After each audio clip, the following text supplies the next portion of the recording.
¿Qué pasa en Veracruz? El gobierno de Cuitláhuac García sigue utilizando la justicia como un arma política de intimidación. Ayer mismo hablábamos del caso de la jueza Angélica Sánchez. Ahora el gobernador comienza a inculpar periodistas tratando de involucrarlos en este mismo caso. Mire usted, la nueva indagada es ahora la periodista Claudia Guerrero Martínez, columnista de Notiver, un periódico quizás más importante o uno de los más importantes ahí en el estado, a la que cita comparecer en carácter de investigada, advirtiéndole que se hará uso de la fuerza si no comparecía este martes ante la Fiscalía, ante la fiscal quinta de Veracruz, Bianca Janet Reyes Cruz. ¿De qué la acusan? De difundir información sobre el mismo caso del empresario que el gobernador acusa de cometer un asesinato cuando consta que estaba a 700 kilómetros de distancia del lugar del asesinato. Obviamente están tratando de construir una trama que involucre a empresarios, jueces, periodistas. El problema es que es una violación del derecho. Y el segundo problema es que no tienen una sola prueba para comprobarlo. El gobierno de Veracruz, encabezado por Cuitláhuac García, ha convertido el caso del empresario Itiel Palacios García en una cacería de brujas. Utilizando a la Fiscalía, ha emprendido una persecución contra jueces y periodistas. La comunicadora veracruzana Claudia Guerrero denunció que fue citada por la Fiscalía en calidad de investigada por el contenido que ha publicado en relación al caso Itiel y la juez Angélica Sánchez. En el oficio, la periodista fue advertida que se hará uso del medio de apremio que autoriza el Código Nacional de Procedimientos Penales, consistente en el auxilio de la fuerza pública, si no comparecía este martes ante la fiscal quinta de Veracruz en punto de las 11 de la mañana. La labor de Claudia Guerrero ha destacado por denunciar la corrupción y el nepotismo en la administración de Cuitláhuac García. Lo que ocurre en el estado de Veracruz con el caso de la jueza Angélica Sánchez, la forma de actuar del gobernador Cuitláhuac García, lo que hace es simplemente dejar claro lo complicado que es ejercer el periodismo en el estado de Veracruz y lo complicado que es también ir en contra de cualquier decisión que tome el gobernador Cuitláhuac García. La periodista dijo que analizaba si acudiría o no a la Fiscalía y que por lo pronto buscaría obtener un amparo para poder presentarse. García Jiménez ha hecho lo que quiere en el estado. Efectuar periodismo aquí es cada vez más difícil. Y además también para los jueces, sin duda alguna, es cada vez más difícil tomar una decisión, sobre todo cuando dicha decisión vaya en contra de lo que se piensa en la tribuna gubernamental. Ahí está el caso de la jueza Angélica Sánchez. Hace 3 años, Itiel fue detenido en León, Guanajuato, y su caso, lejos de concluir, presenta cada día más irregularidades. Las autoridades veracruzanas relacionan a Palacios García con el asesinato del diputado local del PRI, Juan Carlos Molina, en noviembre de 2019. Incluso lo relacionan con un grupo generador de violencia y que su alias criminal es Compa Playa. La defensa del empresario comprobó que el día del asesinato, Itiel Palacios se encontraba a más de 700 kilómetros de los hechos y que utilizó su tarjeta de crédito para pagar el servicio de un salón de fiestas que precisaba su firma.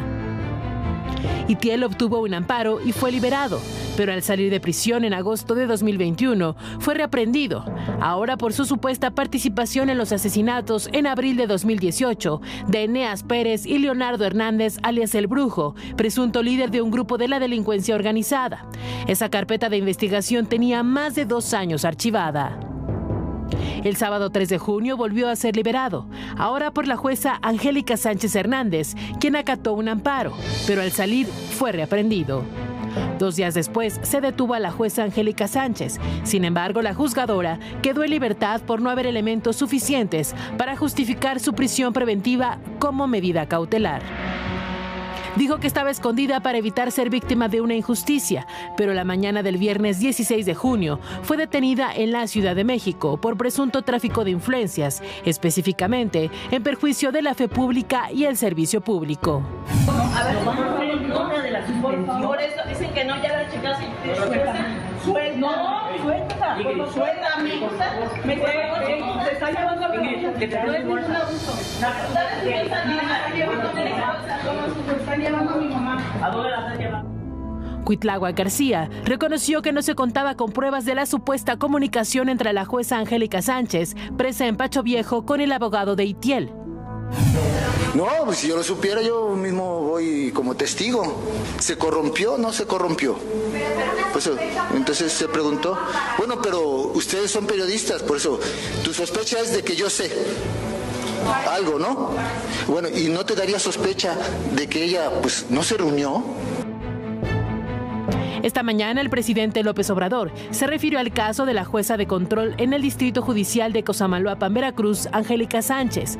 Dijo que su gobierno seguirá presentando denuncias en contra de jueces que liberen a criminales que por defensa o complicidad del gremio son exonerados. Bueno, ¿qué mejor testimonio que el del propio gobernador ahí cantinfleando en la tribuna? Diciendo, bueno, no crea sospechas de que haya, bueno, puede tener todas las sospechas que quiera. En un caso legal lo que hay que tener es pruebas. Si no tiene pruebas, no sirve para nada. Y tiene a un personaje que no conozco, preso, acusado de un asesinato, después de 2 asesinatos, ahora de otra cosa, sin tener pruebas. Tiene a la jueza detenida sin tener pruebas. Ahora acusa a una periodista sin tener pruebas. Van en contra de lo que él dice. Sí, tienen todo el derecho del mundo. Lo que resulta lamentable son varias cosas aquí. Primero, que hoy el presidente López Obrador le dio el apoyo a este personaje, al gobernador de Veracruz, por estas medidas. Son violatorias del derecho, son elementales. Segundo, que no sabemos todavía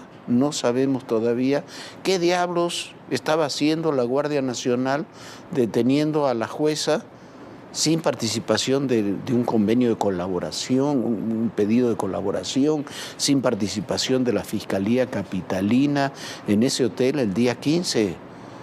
Tampoco está en sus atribuciones. No está en sus atribuciones. No estaban las atribuciones de la Fiscalía detenerla en la ciudad y llevársela porque además tenía un amparo. Está acusada de delitos que no han podido comprobar. No tienen una sola comunicación de la jueza con el presunto asesino Itiel Palacios, creo que se llama. No tienen nada de eso. ¿Cómo pueden construir un caso? ¿Cómo se le puede dar respaldo? Quieren construir una trama, quieren construir un discurso, pero por lo menos tienen que tener la inteligencia de armarlo y construirlo para que no sea tan evidente, que por lo menos sea verosímil. Todo esto es inverosímil, es, insisto, una violación del derecho, no sé, de cualquier partido, de cualquier persona, no sé si es buena o mala, no lo sabemos, la jueza, no hay diferencia en el tipo de detención que tuvo la jueza o la que se ha condenado tanto de Lidia Cacho, hace ya muchos años allá en Quintana Roo. Así la detuvieron, prácticamente la secuestraron y se la llevaron a Puebla. Aquí a la jueza la detuvieron, prácticamente la secuestraron, gente de civil sin mostrar nada, la subieron a un coche y se la llevaron a Veracruz y la metieron en un presidio. ¿Cuál es la diferencia? ¿Cuál es la diferencia?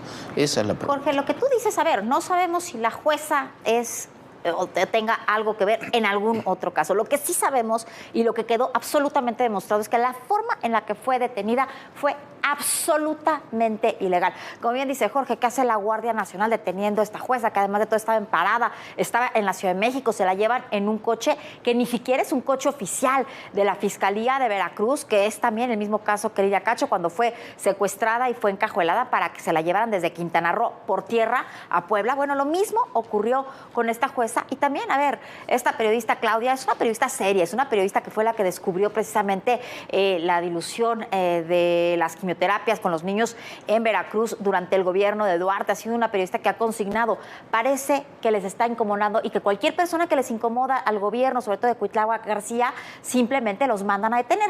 ¿Y qué crees? Esto es una práctica que se ha venido dando desde hace ya mucho tiempo. Cuando fue liberado, luego de meses de detención, hablamos con el secretario técnico del Senado de la República, José Manuel del Río Virgen, también un enemigo político del gobernador de Veracruz. Había sido detenido por órdenes alcalde de Cuitláhuac García, acusado de ser el asesino material de un miembro de su partido, de Movimiento Ciudadano, sin una sola prueba en su contra, igual que ha sucedido con la jueza, igual que están tratando de intimidar a la periodista. Esto es parte de lo que nos contó Red del Río Virgen sobre la detención que tuvo, también de una manera absolutamente arbitraria. Te acusaron de haber ordenado el asesinato de un compañero de tu partido, de Movimiento Ciudadano, sin ninguna base, no hay una sola prueba. Y eso es una construcción política, hay que decirlo así. Es exactamente lo que usted dice. Es la construcción de un crimen desde una esfera política y de las más altas esferas políticas del estado de Veracruz. El gobierno de Veracruz es un gobernador que no tiene ninguna sensibilidad política. Eso, lo de ayer, esa grabación y otras cosas que ha hecho en Veracruz hablan exactamente de que él no está preparado ni políticamente, yo creo que ni mentalmente, honestamente, porque luego dice cada barbaridad, que espero en Dios que sea barbaridad. Le pongo un ejemplo. Dijo, cuando desapareció una jovencita de nombre Viridiana, dijo, yo la tengo resguardada. Y luego 2 días después le dijo a la misma prensa, dice, ya apareció, perdón por lo que voy a decir, es muy duro, pero en pedazos. Digo, pues no que la tenía resguardada, yo espero que sea una barbaridad y no que realmente la haya tenido él resguardada, quiere decir de que yo guardo a esta persona, la tengo bajo mi protección. Pues si la tenía bajo su protección, lo primero que tiene que hacer la Fiscalía General de la República es llamarlo. Es una investigación, a ver qué es lo que sucedió. ¿Qué le pasó? Pero además se replica. El caso del Río Virgen fue un caso político, un caso público, pero se replica en muchos otros. Lo hemos platicado, y lo hemos expuesto también en el programa en muchas ocasiones. Hay un asesinato y hay rápidamente detenidos. Pero nunca se sabe cuál es la sustancia de la investigación para ser detenidos. Nunca hay los responsables últimos. Los detenidos en muchas ocasiones terminan en libertad. Después se crea el delito que es un invento, ya la Suprema Corte ha dicho que es un invento, que no es un delito del Código Penal del ultrajes a la autoridad. Y con el argumento de ultrajes a la autoridad se detiene a muchas personas. Pareciera ser, no me puedo atrever a decirlo, pero pareciera ser un modus operandi de ejercer la justicia a partir de la política. El gobernador va construyendo una narrativa donde va diciendo, sí hay muertos en Veracruz, pero agarramos a los criminales, aunque esos criminales sean inocentes. Lo mismo ha pasado con periodistas. Un inocente en la cárcel, se lo puedo asegurar, no solamente habla de un estado fallido de justicia, sino habla que un inocente sufre por cada día 2 días más. El día es muy largo y la noche es doblemente larga. El gobernador debería de ponerse a gobernar y no estar metiendo inocentes a la cárcel. José Manuel, muchísimas gracias. Qué bueno verte aquí. Bueno, ahí está. Forme usted su propia opinión sobre esta manipulación de la justicia con fines políticos. Por cierto, hablando de estos temas, ya lo indagaremos más en las próximas horas, pero hoy la Fiscalía de la Ciudad de México decidió cerrar el periodo de investigación sobre el atentado que sufrió el periodista Ciro Gómez Leiva. Hay sí 12, 13 detenidos, pero falta el que contrató a la banda para hacer el atentado, falta el autor intelectual y ya decidieron que van a cerrar. Un juez le pidió a la Fiscalía, es un juez el que le pidió a la Fiscalía que cierre ya la indagatoria. Mañana le tendremos más información. Mañana vamos con eso y vamos a otro tema. En Chetumal, Quintana Roo, secuestraron y después liberaron a Sergio Avilés. Es el magistrado presidente del Tribunal Electoral. Lo interceptaron varios sujetos en una camioneta blanca. El magistrado apareció con golpes y afortunadamente lo puede contar, pero no es posible que levanten así a las personas. Son las 10 de la noche con 49 minutos y 56 segundos del lunes 19 de junio. El magistrado presidente del Tribunal Electoral de Quintana Roo, Sergio Avilés, llega a su hogar en la calle Tecnológico de Veracruz, al norte de Chetumal. Las imágenes de las cámaras de seguridad muestran cómo Avilés, de 42 años, baja de su vehículo, abre la puerta trasera izquierda y saca una camisa. Después se dirige a la puerta del copiloto. A las 10 de la noche con 50 minutos y 24 segundos, Llega una camioneta y bajan 2 sujetos. Tras decirle unas palabras, el magistrado corre. Al perseguirlo, uno de los hombres lo apunta con su arma y el magistrado cae. La camioneta se mueve en reversa para dirigirse a donde quedó Sergio Avilés y lo suben a la fuerza. A las 10 de la noche, con 50 minutos y 48 segundos, aparece otro automóvil. Baja un sujeto y se dirige a la camioneta del magistrado. Entra y parece buscar algo. Regresa corriendo al vehículo donde tienen retenido a Sergio Avilés. Se sube y a las 10 de la noche, con 51 minutos y 38 segundos, la camioneta desaparece de la cámara de seguridad. En poco más de un minuto, el magistrado presidente del Tribunal Electoral de Quintana Roo fue privado de la libertad. Tras recibir el reporte al número de emergencias 911, el Grupo de Coordinación para la Construcción de Paz y Seguridad integrado por la Secretaría de Seguridad Ciudadana, Sedena, Marina, Guardia Nacional y la Fiscalía implementaron un operativo para ubicar al magistrado. En un comunicado, la Secretaría de Seguridad Ciudadana informó que 2 horas después, el magistrado presidente del Tribunal Electoral llegó por su propio pie a su domicilio, presentando algunos golpes que no ponen en riesgo su vida. No hay personas detenidas. Nunca hay personas detenidas y estamos hablando del presidente del Tribunal Electoral del Estado, de una de los personajes políticos, judiciales más importantes del Estado de Quintana Roo. Así, como usted lo vio, fue secuestrado. El día de hoy 2 delincuentes murieron. Es el saldo que dejó un intento de asalto a una camioneta de valores en la Central Camionera del Sur, en Tasqueña. Ocurrió luego de que 4 sujetos interceptaron a los custodios, realizaron disparos, por lo que fue repelida la agresión. Uno de los custodios y una mujer resultaron heridas. Esto es parte de lo que se vivió, del pánico que se vivió ahí en la Central de Tasqueña.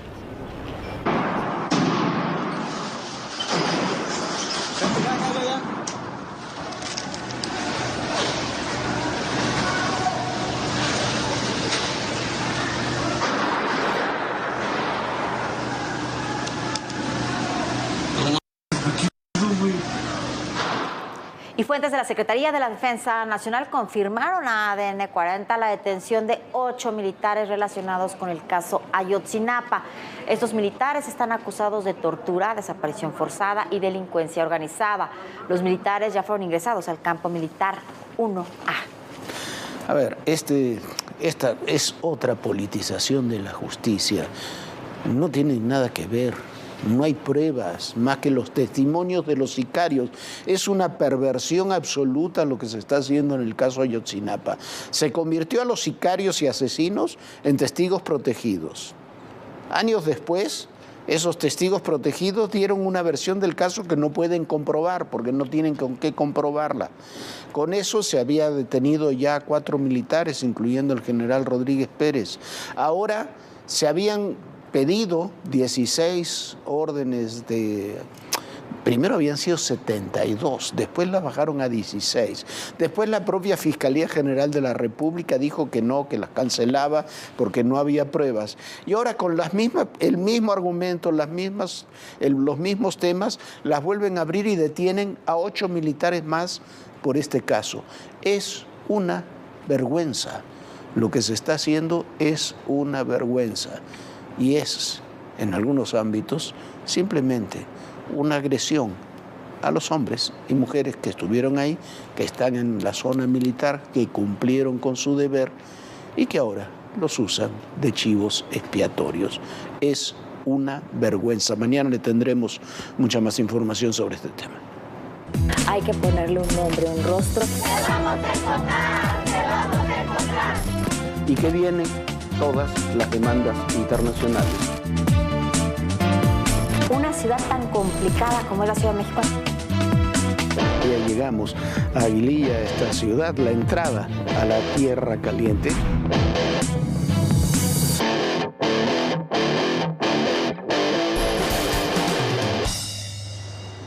Y el presidente López Obrador anunció hoy que ni él ni los miembros de su familia se involucrarán en este proceso interno de Morena. Esto luego del ofrecimiento por parte de Marcelo Ebrard para que el hijo del primer mandatario del país, Andy, estuviera al frente de la Secretaría de la Cuarta Transformación. Este ofrecimiento que también rechazó Andy.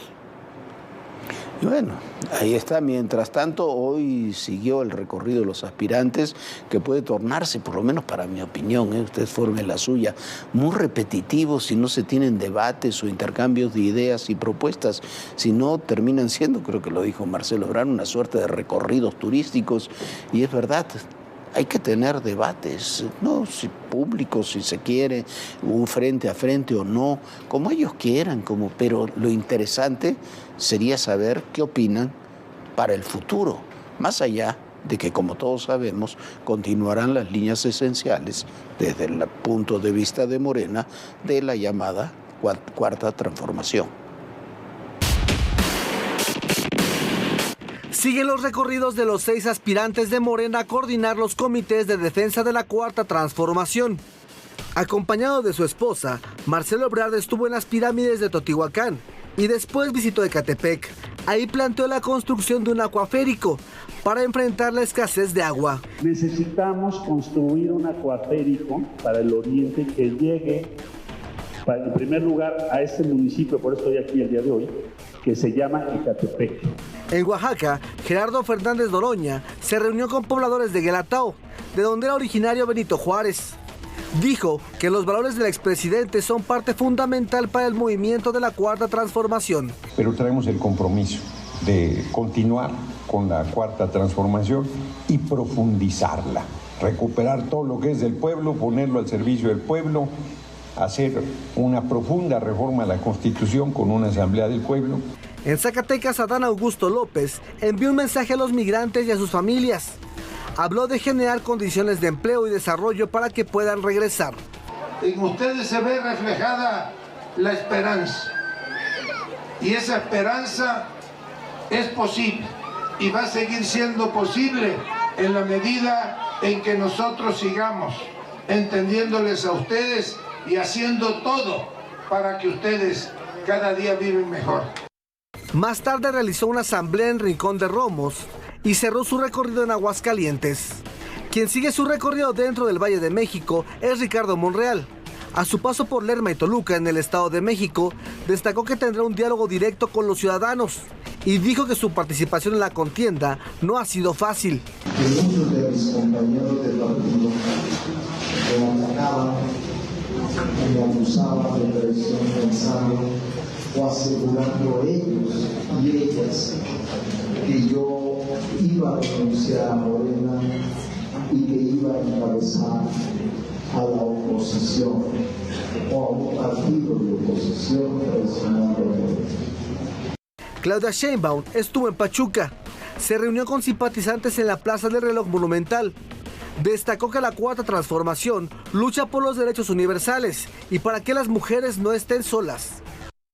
Y vamos a caminar todo el país para hablar de la Cuarta Transformación, para hablar de la encuesta, para hablar de la democracia. Porque la Cuarta Transformación ha logrado muchas cosas en el país.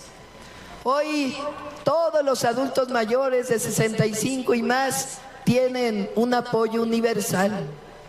Se dice fácil, pero nunca había existido. Hoy todos los jóvenes de preparatoria tienen un apoyo para poder estudiar. Por la mañana el exgobernador de Chiapas, Manuel Velasco, viajó a Progreso, Nuevo León.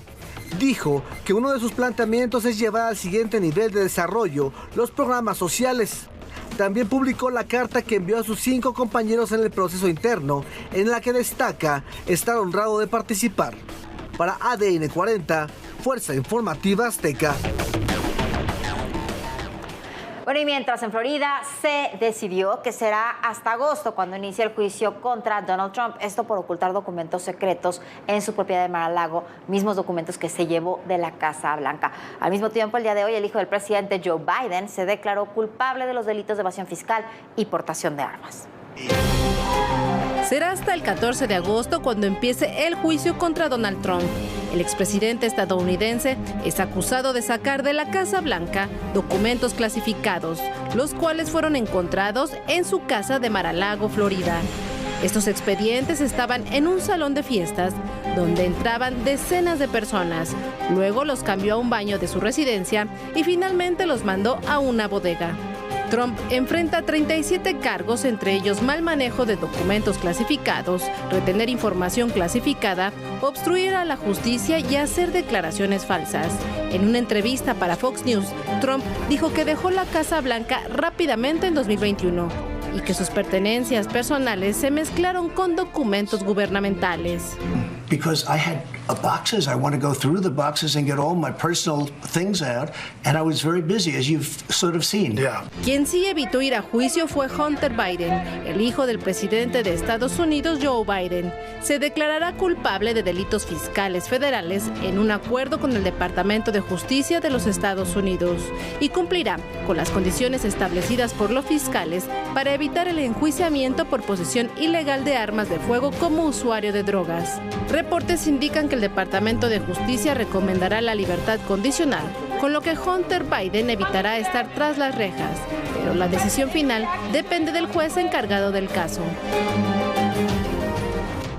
Bueno, en esa entrevista que veía usted de Fox News con Donald Trump, la nota no es lo que dijo Donald Trump, es que por primera vez en una entrevista con Donald Trump, el periodista que lo entrevistaba de Fox News, eso no se hace en Fox News en línea, le insistió y le recalcó: señor, usted perdió las elecciones del año 2000, usted las perdió. Y se acaba el tiempo para el intento de rescate del sumergible Titán con 5 personas a bordo. Era un viaje para observar los restos del Titanic en el Atlántico, pero desde el domingo desapareció y ahora solamente le quedan, estiman los especialistas, cerca de 40 horas de oxígeno. El tiempo se agota. Estados Unidos y Canadá continúan con la búsqueda del submarino Titán. El domingo pasado se perdió comunicación con él. Viajaban 2 tripulantes y 5 turistas.